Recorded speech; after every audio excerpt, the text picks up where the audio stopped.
자, 시편 19편에 이제 두 번째 단락에 들어가 보면은 이제 하나님의 말씀이 얼마나 우리 인간의 영혼에 참으로 유익하고 또 복되고 또 우리 인간의 전체 우리 영혼뿐만 아니라 우리의 육신과 우리의 생각과 우리의 마음과 우리의 모든 일에 이 하나님의 말씀이 참으로 너무나 중요한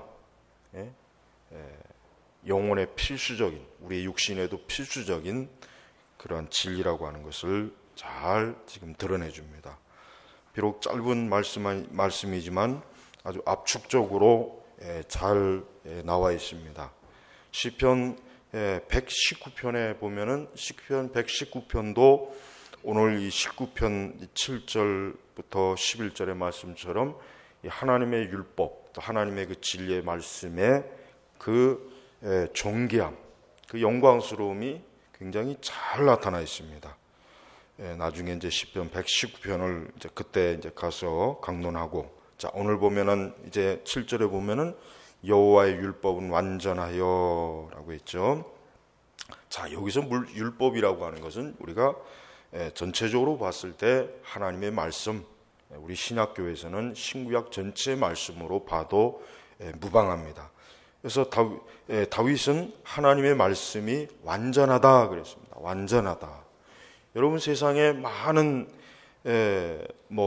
경전이 있고 철학이 있고 또 여러 주의가 있습니다. 또 많은 책들이 있습니다. 그러나 하나님의 진리는 완전합니다. 하나님의 진리는 흠이 없습니다. 하나님의 진리는 무엇보다도 오류가 없다는 걸 우리가 알아야 됩니다. 우리는 하나님의 말씀이 오류가 없다는 것을 우리의 신앙의 아주 굳건한 중심으로 삼아야 됩니다. 하나님의 말씀에 오류가 있다고 조금이라도 그것을 만약에 받아들인다면 말씀의 신뢰성이 무너지고, 또 이 말씀의 신뢰성이 무너지면 이 말씀을 통해서 그 영혼들이 어떻게 되겠습니까? 그 영혼들이 큰 해를 입는 것이에요. 그래서 하나님의 말씀의 오류라고 하는 것을 있다고 여기는 그런 사람들은 사실 말씀의 이 완전함을 어때요? 흠집을 내고 파괴하려고 하는 자들. 마귀는 하나님의 말씀이 완전하지 않다, 오류가 있다, 이것을 사람들에게 믿게 하려고 굉장히 많은 노력을 많이 했어요. 그래서 그것 때문에 사실은 교회가 큰 해를 입었고, 많은 사람들이 교회를 떠났고 말씀을 떠났고 성경을 떠난 일이 사실은 우리 역사에 보면은 무수하게 많습니다. 지금도 마찬가지입니다. 지금도 여전히 하나님의 말씀은 완전하지 않다, 하나님의 말씀은 오류가 있다. 더 교활한 건 뭐예요? 하나님의 말씀에, 구원의 말씀에는 오류가 없지만은 하나님의 말씀에 과학이라든가 어떤 이런 부분은 오류가 있다, 이렇게 또 궤변을 떠는 자들이 있어요. 자, 우리는 그것도 거부해야 됩니다. 여러분, 하나님의 말씀은 과학적으로도 전혀 문제가 없다는 걸 알아야 돼요. 여러분, 만약에 말씀이 그 부분에서 오류가 있다면 구원의 말씀은 오류가 없다는 걸 어떻게 장담할 수가 있겠어요? 그것도 믿을 수가 없는 거예요, 결국은. 그러니까 마귀는요, 하나님의 말씀이 다 틀리다 이렇게 얘기하지 않고 일부가 틀리다 그러는 거예요. 일부. 마귀는 하나님의 말씀이 다 틀리다 그러면은 어떻게 하게 되겠어요? 그러면은 교회가 그 말씀을 단호하게 반대하겠죠. 그러나 말씀의 일부가 오류가 있다, 이렇게 얘기하면 어떻게 돼요? 그러면 냉큼 받아들인단 말이에요. 마치 쥐약을 놓을 때 어때요? 먹을 만한 부분을 남겨놓고 쥐약을 놔야 그 쥐가 먹고 그 쥐약을 먹는 거란 말이에요. 전체가 다 독이면 그걸 아무리 그 쥐가 그 멍청한 놈이라도 그거 먹겠어요? 또 그 쥐가 그렇게 멍청하지도 않더라고요. 보니까 사람보다 더 똑똑해요. 내가 볼 때는 좌파들보다 더 똑똑한 게 쥐 같아. 그러니까 이 마귀는요, 아주 부분적인 오류를 어때요? 마치 있다는 식으로 얘기해갖고 말씀에 흠집을 내는 거예요. 근데 그 흠이 결국 하나가 흠이 생기면은 결국 전체가 다 흠이 있는 것처럼 결국 그렇게 보여줍니다. 그래서 성경은 여호와의 율법은 완전하여, 이것부터 나온 거예요. 완전하다는 것부터 나오는 거예요. 그래서 여러분, 우리는 하나님의 말씀이 여러분이 읽을 때나 여러분이 말씀을 볼 때나 여러분이 말씀을 공부할 때 이 말씀에는 오류가 없다, 이 말씀에는 흠이 없다, 이 말씀은 완벽하다 하는 것을 꼭 믿어야 합니다. 조금이라도 이 말씀에 흠이 있거나 요건 좀 혹시 문제가 있지 않을까, 혹시 이 말씀에 뭔가 앞뒤가 맞지 않는 게 있지 않을까, 그런 생각이 들어올 때 그건 단호하게 거부해야 됩니다. 그리고 한때 19세기 동안 말씀에 오류가 있다고 해서 수많은 이 독일의 신학자들이 이 하나님의 말씀을 난도질한 그 비평 작업을 했지만 결국은 나중에는 다 어때요? 그들의 그 잘못된 비평이 오류가 다 드러났어요. 신학적으로도 문제가 없습니다. 우리는 성경의 말씀에 오류가 있다는 그 말이 오류가 있는 것이지 성경 자체에 절대 오류가 없습니다. 그래서 그 말씀이 또 어떠한 기능을 합니까? 이제는 하나님의 말씀이 어떠한 기능을 하는지를 이제는 알려줘요. 뭡니까? 제일 중요한 게 뭐겠어요? 영혼을 소생시키고, 이 영혼을 소생시킨다고 하는 건 여러 가지 뜻이 있어요. 우선 제일 중요한 것은 어때요? 타락한 마음을 회개시킨다고 하는 의미가 있습니다. 타락한 마음을 회개시킨 거예요. 회심하게 하는 거예요. 죄로 타락하고 부패하고 썩은 그 마음을, 그 영혼을 어떻게 합니까? 그 영혼을 다시 살리는 겁니다. 그래서 예수님께서도 사람이 이 떡으로만 살 것이 아니요 하나님의 말씀으로 살 것이다. 하나님의 말씀이 있어야 된다 이거예요. 그러니까 사람이 육신의 음식만 먹는 사람은, 그 사람은 사실은 뭐예요? 지금 제대로 살고 있는 게 아니에요. 하나님의 말씀이 있어야 뭐예요? 그 영혼이 살아있어야 육신이 살아있는 것도 의미가 있는 것이지, 영혼이 살아있지 않는 상태에서 육신이 살아있어 봐야 사실 그거는 엄밀히 얘기하면 의미가 없는 거예요. 그래서 영혼을 소생시키고, 육신을 소생시키고 아니라 뭐예요? 영혼을 소생시키고, 또 회개하고 회심한 성도들에게도 이 말씀은 중요합니다. 왜냐하면 영혼을 소생시킨다고 하는 건 뭐겠어요? 믿는 성도들이 낙심하고, 어때요? 믿는 성도들이 그 영혼이 때로 큰 어떠한 일로 인해서, 또 혹 죄를 범해서, 아니면 어떠한 마귀의 미혹과 시험 때문에 때로는 그 영혼이 크게 낙심할 때가 있어요. 정말 크게 그 영혼이 자칫하면은 실족할 수도 있는 상황이 올 수가 있지만, 하나님의 말씀이 그 영혼을 소생시키는 거예요. 그래서 우리 성도들의 영혼이 낙심이 될 때, 우리 성도들의 영혼이 믿음이 약해질 때, 우리 성도들의 영혼이 어떠한 시험으로 인하여 자꾸 영혼이 흔들리고 여러 가지로 어려울 때 어떻게 됩니까? 하나님의 말씀을 읽고 그 말씀으로 인하여 어때요? 소생함을 얻어야 되는 것입니다. 그래서 우리 영혼은, 인간의 영혼은 하나님의 말씀이 아니면 그 영혼은 소생이 안 됩니다. 그래서 오직 성경의 말씀을 읽고 그 말씀을 듣고 그 말씀을 알 때 인간의 영혼의, 우리 사람의 영혼이 어때요? 살아있게 되는 것이에요. 그래서 교회는 어떠한 것입니까? 교회는 영혼을 소생시키는 것이에요. 교회는 육신을 소생시키는 것이 아니죠. 사실 교회는 영혼을, 죽은 영혼이 소생시킨다든가, 낙심한 영혼을 다시 소생시킨다든가, 아니면은 심지어 범죄한 영혼을 소생시키는 거예요. 가룟 유다라도 만약에 예수님의 말씀을, 그가 3년 동안 들었던 예수님의 말씀을 그가 다시 한번 잘 되새겼다면, 가룟 유다라도 어때요? 그 영혼이 소생해서 그리스도께 충성할 수 있고 그리스도의 신실한 사도가 될 수 있었는데, 가룟 유다는 어리석었어요. 그리스도의 말씀을 되새기지 않은 겁니다. 그래서 여러분, 우리는 이 하나님의 말씀이 나의 영혼을 소생시킨다는 거예요. 나의 영혼.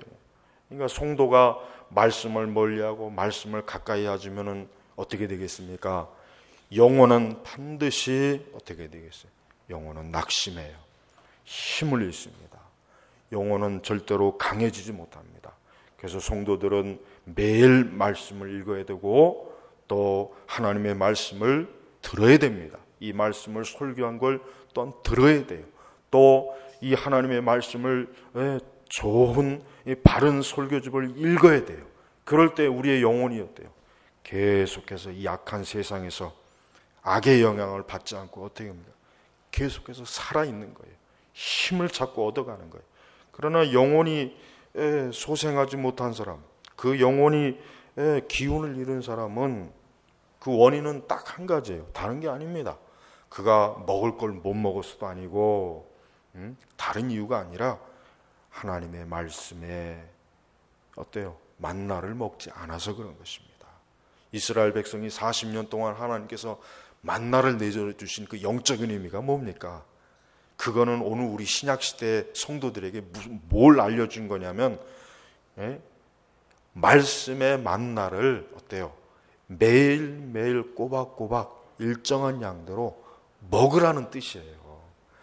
그 구약의 말씀을 신약에서 어떻게 해석해야 됩니까?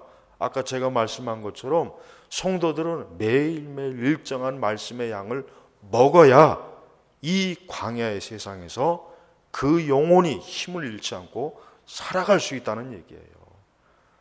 그 말씀이 그냥 이스라엘 백성이 광야에서 만나를 먹었다더라 이러고 끝나면은 그 뭔 의미가 있어요? 우리가 뭐 만나를 봤습니까? 우리가 먹어봤습니까? 신약의 성도들에게 왜 그 말씀을 교훈을 줬겠어요? 하나님의 교회에 있는 성도들이 매일매일 말씀의 만나를 너희도 일정하게 먹어라 이거예요. 그래야 너희들도 이 광야의 세상에서 너희가 살아갈 수 있지. 너희가 그저 빵으로만 떡으로만 그저 육신의 것으로만 먹고 산다면 너희들 반드시 광야에서 큰 해를 입을 것이다 이거예요. 그러니까 여러분의 영혼이 혹 낙심과 시험으로 혹 죄를 져서 만약에 그 영혼이 큰 침체와 어려움을 겪는다면 하나님의 말씀을 부지런히 가까이 하십시오. 또 그 영혼이 죽어있는 자, 여전히 하나님을 믿지 않고 그리스도를 믿지 않아서 육신만 살아있지 영혼이 죽어있는 자에겐 다른 게 아닙니다. 하나님의 말씀이에요. 말씀. 오늘 우리 시대 교회는 하나님의 말씀이 거의 어떻게 보면 죽었다고 봐도 틀린 말은 아니에요. 하나님의 교회가 이 하나님의 말씀을 제쳐놓고 다른 거에 열심히 내잖아요. 다른 일에 부지런히 해요. 온갖 잡동사니 그 프로그램이 사실은 영혼을 메마르게 하는 것인데 그런 것들을 너무 어떻게 해요? 그 영혼에 해를 주는 걸 그렇게 성도들에게 그걸 먹이니 성도들이 과연 올바로 신앙생활을 할 수가 있겠습니까? 그렇지 않습니다. 교회는 하나님의 말씀을 성도들에게 잘 먹이고 잘 가르치면 돼요. 그러면 성도들은 다른 거 필요가 없어요. 다른 게 굳이 교회 와서 뭐가 필요가 있겠습니까? 다음은 뭡니까? 여호와의 증거는 확실하여. 그러니까 하나님의 말씀은 모호하지 않다는 거예요. 하나님의 말씀은 확실해요. 진리는 확실한 겁니다. 진리는 절대 모호하면 안 돼요. 여러분, 세상의 지식이라고 하는 것은 물론 살아가는데 유익하긴 하겠지만은 인간이 근본적으로 알아야 될 것에 대해서는 이 세상 지식은 절대로 주는 게 없어요. 모호해요. 사람이 어떻게 해서 사람이 존재하는가? 사람이 어떻게 살아야 되는가? 죽음 이후에는 어떻게 되는 것인가? 사람이 과연 하나님이 계신가? 그 절대자가 누구이신가? 이 부분에 있어서 성경 말씀은 명확하지 않습니까? 성경 말씀은 모호하지 않아요. 성경 말씀은 뚜렷합니다. 분명합니다. 그래서 여호와의 증거는 확실하여. 그러니까 누구에게라도 하나님은 이렇다. 인간은 바로 이러한 존재다. 인간의 이 땅에서의 삶은 무엇이고 죽음 위에는 어떠한 삶이다. 성경 말씀만큼 명확한 게 어디 있습니까? 그러나 다른 건 모호합니다. 여러분 진짜로 뭐 불교라든가 이슬람교라든가 다른 이방 종교를 연구해 보면은 굉장히 모호하고 확실한 게 없어요. 확실한 게 없단 말이에요. 그러나 성경은 어때요? 확실합니다. 분명합니다. 성경은 애매모호하게 두루뭉실한 게 끝나는 게 없단 말이에요. 그러니까 여러분, 우리가 사람이 성경을 읽으면 읽을수록 그 사람은 어때요? 모호한 삶을 살지 않고 분명한 삶을 사는 거예요. 즉 사람이 마땅히 걸어가야 될 그 길을 걸어가요. 예. 왜? 성경을 통해서 그것을 깨닫고 배우고 알기 때문에. 그러나 하나님의 말씀을 모르는 사람들의 삶을 보면은 그 사람들의 삶이라고 하는 것은 확실한 게 없어요. 모호합니다. 세상에 많은 철학자들이 그렇게 말을 많이 하죠. 그들 자신도 길을 잃어버리고 헤매고 있는데 누가 누구를 가르칩니까? 소경이 소경을 인도하는 거란 말이에요. 하나님의 말씀에 가르침 받지 못하면 소경이 되는 것이고, 소경한테 인도 안 받는다고 보면 틀림이 없어요. 그러니까 우리는 하나님의 말씀이 확실하다는 걸 알아야 됩니다.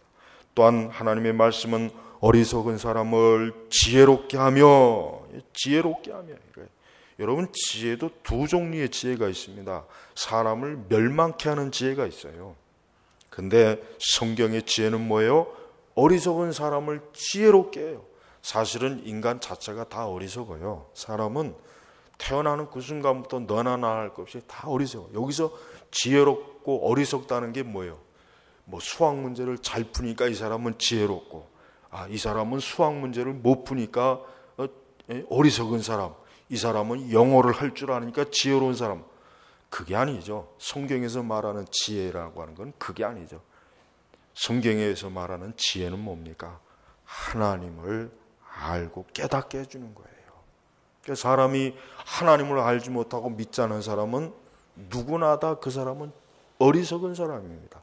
여러분, 세상에는 위대한 철학자들을 굉장히 지혜롭다고 하죠. 그 철학이란 말 자체가 소피아, 그 지혜라는 말이거든요. 그런데 그 지혜는 사실 사람을 진짜 더 어리석게 하는 지혜예요. 진짜 더 어리석게 하는 지혜예요. 사람을 정말 지혜롭게 하는 게 뭡니까? 하나님을 경외하게 하는 거예요. 하나님의 말씀에 이 순전한 하나님의 말씀을 따라 살아가게 하는 것입니다. 그리고 무엇보다도 사람이 구원받아야 된다는 걸 아는 것이 지혜로운 것이에요.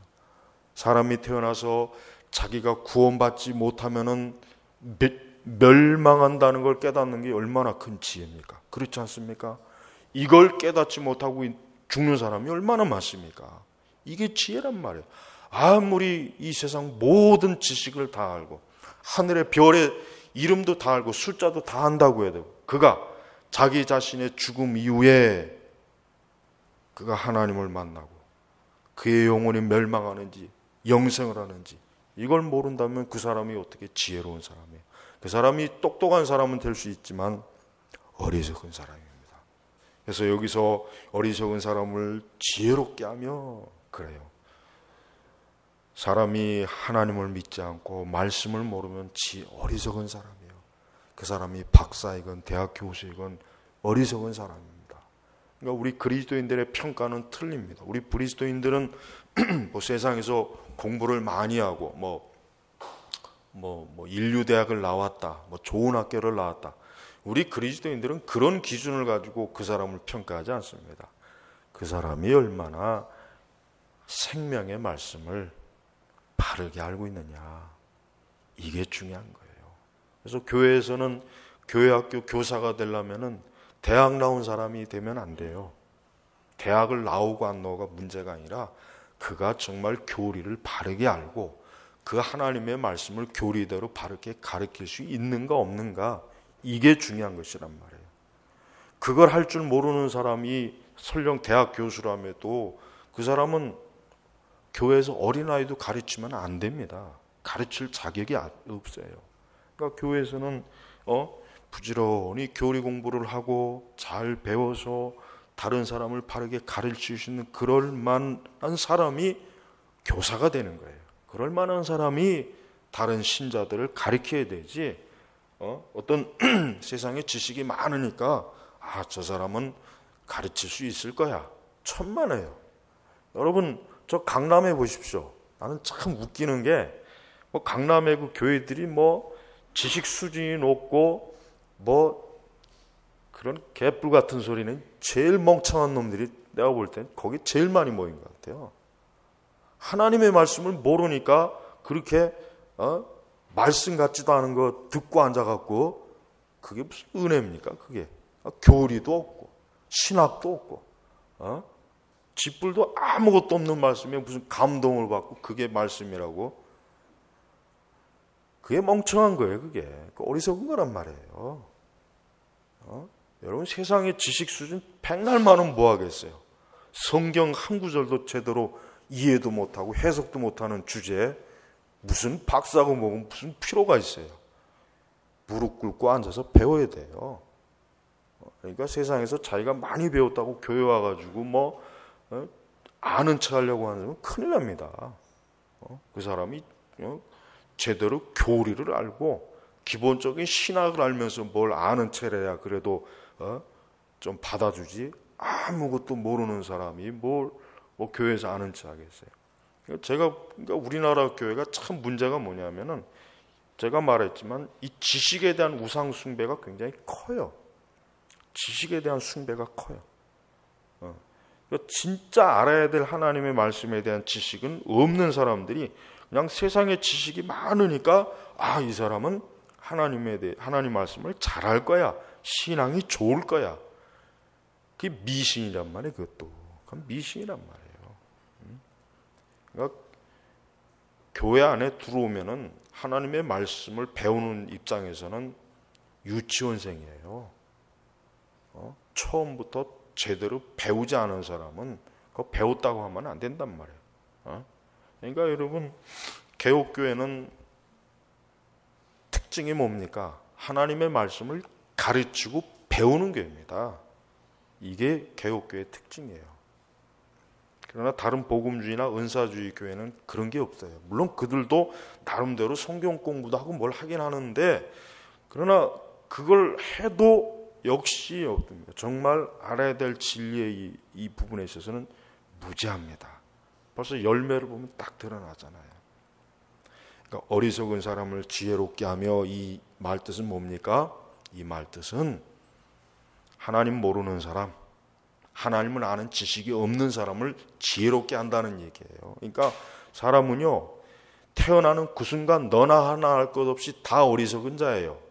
뭐 그 사람이 혈통이 좋다, 그 사람이 가문이 좋다, 뭐 그 집안 사람이 좀 많이 배운 집안, 그거 다 필요 없습니다. 사람은 누구나 태어날 때 다 어리석은 자로 태어나는 거예요. 그 어리석은 자가 하나님을 말씀을 제대로 알고 하나님을 경외하면 이제 지혜로운 사람이 되고, 그렇지 못하면 평생 어리석은 사람 살다가 그냥 죽어버리는 거예요. 끝나는 거란 말이에요. 그러니까 어리석은 자의 기준을 거기다 둬야 된단 말이에요. 그러니까 세상하고는 아무 상관이 없어요. 오늘날 우리나라 기독교인들의 그 신앙의 지식 수준은 진짜 미개합니다. 정말 아주 정말 너무 무식해요. 너무 무식해요. 나는 뭐 중대형교회 장로들 한번 모아다 놓고 당신들이 그렇게 장로라고 하는데 어디 그러면 하나님 말씀을 얼마나 잘하는지 한번 시험 좀 쳐봅시다. 당신들이 정말 알아야 될 만큼 신학을 얼마나 하는지 한번 좀 밝혀봅시다. 난 그러고 싶은 마음이 많아요. 실제적으로 하나님을 아는 지식과 신학을 모르면은 신앙생활을 못합니다. 절대 못합니다. 근데 우리나라 이 교회가 이게 일반 신자들이 너무 정말 무지한 상태로 수십 년을 왔기 때문에 이게 정말 깨지질 않아요. 겨우 한다는 게 제자훈련. 그 제자훈련 그거 해봐야 뭐 하겠어요. 이제 제자훈련이 들통이 다 났잖아요. 그 제자훈련 하면 저렇게 된다는 게 딱 들통이 났잖아요. 제자훈련 같은 거 할 필요가 없어요. 다음은 여호와의 교훈은 정당하며 그랬습니다. 여러분 하나님의 말씀은 어긋남이 없습니다. 하나님의 말씀은 삐딱하지가 않아요. 하나님의 말씀은 어때요? 바른 길에 딱 서 있는 거예요. 정당한 거예요. 그러니까 하나님의 말씀을 가지고 시비를 걸라고 해봐야 안 돼요. 왜? 하나님의 말씀은 아무리 아무리 이 말씀을 트집을 잡으려고 해도 잡을 데가 없어요. 물론 그래도 하나님의 말씀을 트집 잡는 자들이 있죠. 그러나 그들은 어떠한 사람입니까? 애초부터 하나님의 말씀을 아예 인정하지 않는 불의한 자, 악인이기 때문에 그러는 거예요. 악인이기 때문에. 그래서 하나님의 교훈은 정당합니다. 하나님의 말씀을 가지고 아무리 시비를 걸라고 해도 시비 걸 수가 없어요. 하나님의 말씀을 그래서 이런 말도 있지 않습니까? 사람들이 예수님은 좋아하지만은 그리스도인들은 싫어한다. 그 얘기는 뭐겠어요? 예수님 말씀 자체는 하나도 흠잡을 게 없거든. 하나님 말씀 자체는 흠잡을 게 없어요. 그러나 이제 하나님 믿는 자들을 보니까 하나님 말씀대로 그렇게 안 사니까 이제 그런 얘기를 하는 거죠. 그러니까 사실은 많은 세상에 참 하나님 믿지 않는 지식인들 중에도 성경의 말씀을 아름답게 여기고 좋게 여기는 사람들이 많이 있어요. 왜 그런지 아십니까? 이 말씀 자체가 어때요? 굉장히 좋은 말씀, 정당하거든요. 흠잡을 데가 없는 말씀이거든요. 내 이웃을 사랑해라. 내 원수를 사랑해라. 여러분 이 말씀에 흠잡을 사람이 누가 있겠습니까? 없단 말이에요. 그러니까 우리는 하나님의 말씀은 어때요? 누구도 시비를 못 건다. 정당한 말씀이란 거예요. 또한 마음을 즐겁게 하며 그랬습니다. 이 말씀이 참 특이합니다. 마음을 즐겁게 하며. 사실 오늘날 사람들이 마음이 즐거운 사람이 몇 명이나 되겠습니까? 없죠. 그냥 인위적인 즐거움은 있어요. 뭐 재밌는 걸 보고 웃는다든가, 재밌는 놀이를 한다든가, 어디 여행을 간다. 그 잠깐은 즐거울 수 있지만은 그러나 그 즐거움은 사실 인스턴트, 급조된 즐거움이에요. 그러니까 진짜 즐거움은 정말 우리 마음에서도 막 흘러나오는. 근데 그것이 그냥 되는 게 아니란 말이에요. 어떻게 됩니까? 하나님의 말씀이 우리 인간의 마음을 어때요? 즐겁게 한다는 거예요. 그래서 혹 우울한 사람, 자기 자신이 기질적으로 좀 우울한 기질이 있는 사람은 하나님의 말씀을 많이 읽으십시오. 좀 우울한 기질이 있다고 여기는 사람들은 하나님의 말씀을 많이 읽고 그 말씀을 통해서 마음이 즐거워진다는 것을 한번 꼭 체험하십니다. 사실 인간의 마음은 항상 불안합니다. 사람의 마음은 불안해요. 오늘 우리 시대 사람들은 더더욱 불안하죠. 세상 어디를 봐도 안전한 것도 없고 평안한 것도 없고 마음을 즐겁게 할 만한 게 없어요. 오히려 마음을 그냥 비탄하게 하고 근심이 나게 하고 염려하게 두렵게 하고 막 이런 것들은 많이 발생하는데 정말 마음이 막 즐거워할 만한 일은 거의 없단 말이에요. 사람이 살아가는데. 하지만 우리 그리스도인들은 어때요? 하나님의 말씀, 하나님의 말씀이요. 다윗 자신이 자기가 체험한 거예요. 다윗이 얼마나 참 다윗의 일생을 보면은 즐거워할 때보다는 즐겁지 않을 때가 많았어요. 그러나 다윗이 그때마다 하나님의 말씀, 율법을 본 거예요. 그 말씀을 묵상한 거예요. 그러니까 그때 마음의 즐거움을 얻은 거예요. 그러니까 다윗이 마음을 즐겁게 하며라고 이렇게 고백을 할 수 있었던 거란 말이에요. 실제로. 그러니까 우리 성도들은 이렇게 암흑이 가득한 시대, 특별히 우리나라는 암흑이 가득해. 왜? 이 빨개등 때문에.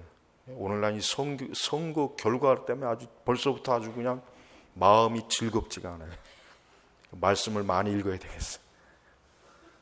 아주 이 더러운 놈들이 그냥 이 사악한 사기꾼들, 이 야바이꾼들 같은 위선자 놈들, 이런 자들이 저런 공권력에 잡아가면은 참 이 나라가 또 얼마나 또 개판이 될까. 지금도 개판인데. 마음이 즐겁지 않은 일이 막 생기는 거예요. 그럴 때 할 수 있나요? 하나님의 말씀을 봐야죠. 그러니까 성도들은 우라통이 터지면은 화를 내지 말고 말씀으로 가야 돼요. 우리 성도들이 이럴 때일수록 더 하나님 말씀을, 그리고 아까 우리가 시편 찬송 불렀지만은 악은 반드시 멸망합니다. 악은 반드시 멸망합니다. 저 좌파 저놈들 제멋대로 지금 저렇게 막 살판 난 것 같죠? 두고 보십시오. 하나님께서 아주 저것들 하나님이 짓밟을 겁니다. 아주 작은 짓밟을 거예요. 그럼 두고 보세요. 악이 잠깐 번성하는 것이 보이지만은 저런 아주 후한무치한 놈들, 저것들 반드시 하나님께서 짓밟아 주실 거란 말이에요. 그러니까 우리는 하나님의 정의와 공의를 기대해야 돼요. 특히 이 30, 40대, 20대, 우리나라는 20대부터 이 40대가 이 정신이 완전히 미친놈들이 많아요. 이 사상적으로 거의 반빨갱이들이 많아요. 왜 그런 줄 아세요? 다른 게 아니에요. 배불러서 그래요. 누구 말대로 저는요, 우리나라가 한 50년대나 60년대로 한 일주일만 가면은 무슨 이념이니 뭐니 이지랄 안 한다는 말이 딱 맞아요.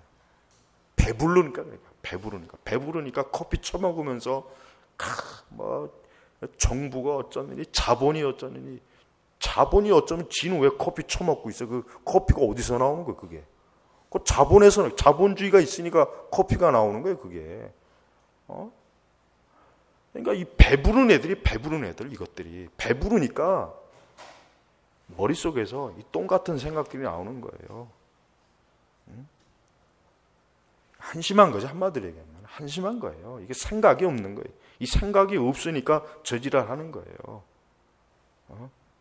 우리 교회 교인들은 절대로 제발 그 머릿속에 그런 똥 같은 생각 집어넣지 않아야 됩니다.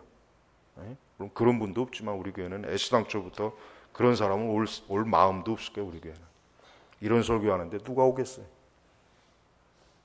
여러분, 인간은 바른 정신과 바른 사고를 가져야 돼요. 예수님 믿는 사람은 모든 면에서 어때요?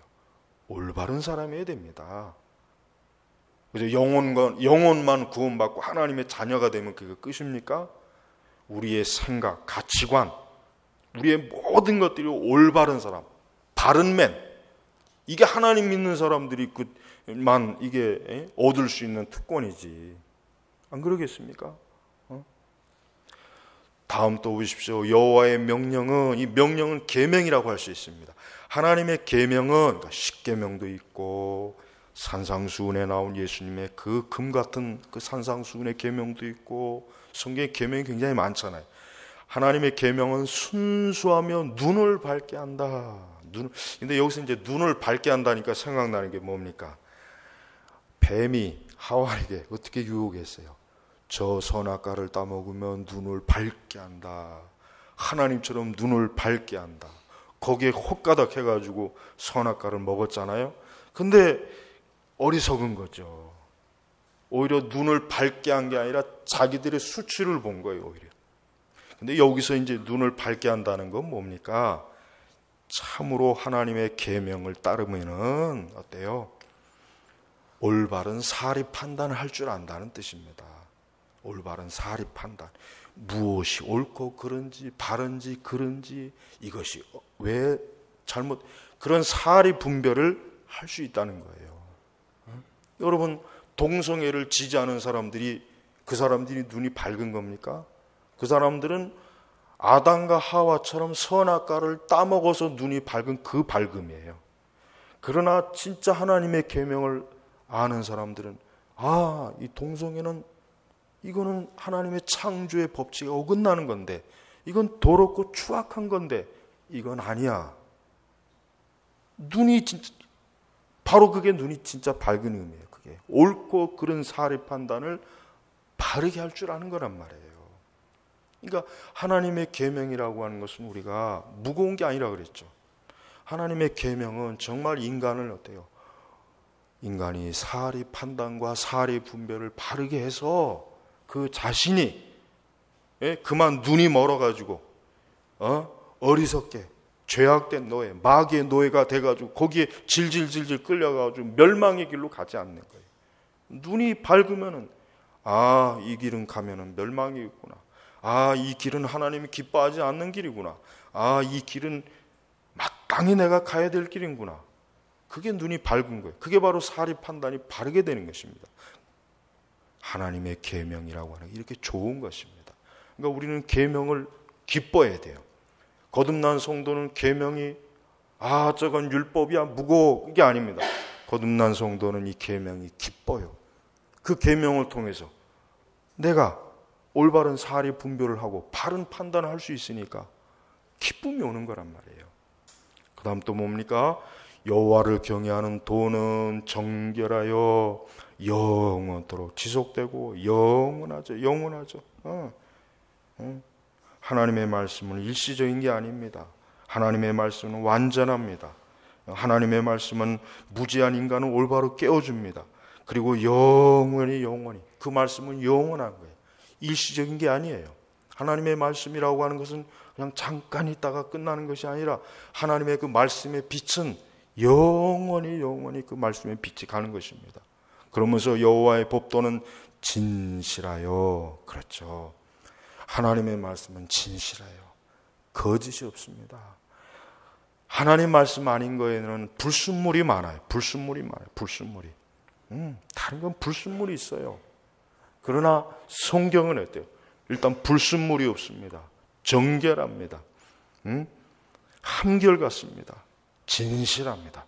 그러니까 이 성경의 말씀은 우리가 아무리 믿어도 이 말씀으로 인해서 우리가 낭패를 당할 일도 없고, 이 말씀으로 인해서 우리의 삶이, 우리의 인생이 잘못될 일도 없고, 우리가 사리 분별을 잘못해갖고 큰 해를 당할 일도 없어요. 그러니까 하나님의 말씀 안에 있는 사람은 안전한 거예요. 안전한 것이란 말이에요. 이 말씀을 벗어나는 순간부터, 그때부터는 이제는 안전을, 보장을, 책임을 묻습니다. 그러니까 성도는 언제나 하나님의 말씀 안에서 내 안전을 보장받는 것을 사모해야지 그 말씀을 벗어나는 건 아닌 것입니다. 또 하나님의 말씀은 뭡니까? 한결같이 의로우니. 그렇습니다. 말씀은 의로워요. 한결같이 변함없이 어떠한 상황에서도 이 하나님의 말씀은 의롭고 정결한 것입니다.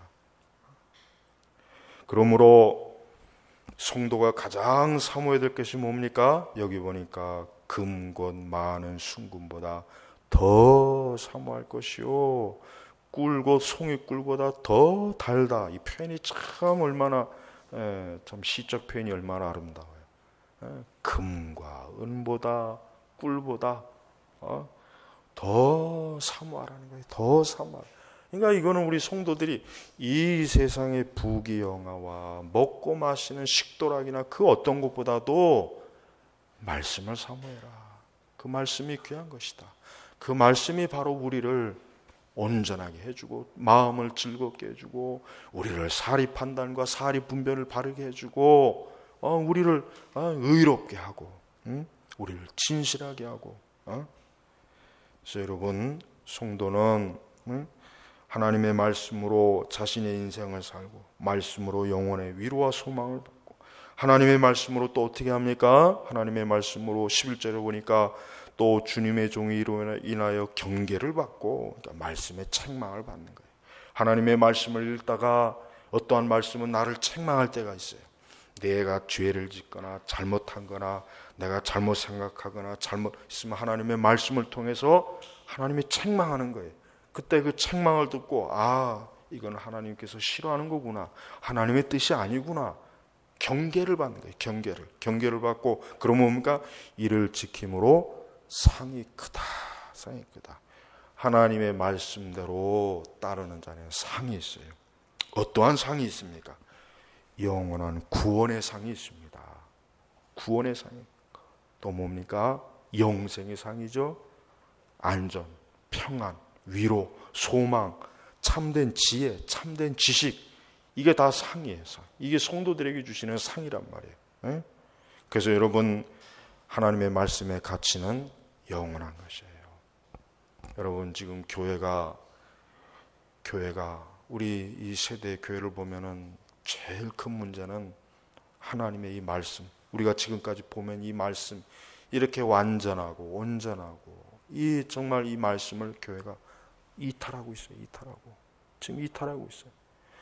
그 이탈을 주도하는 자들이 지금 한국 그 교계 지도자들이나 인간들이에요. 그 인간들, 그 인간들이 지금 교회를 지금 이 순전한 말씀에서 이탈되게 만들고 있어요.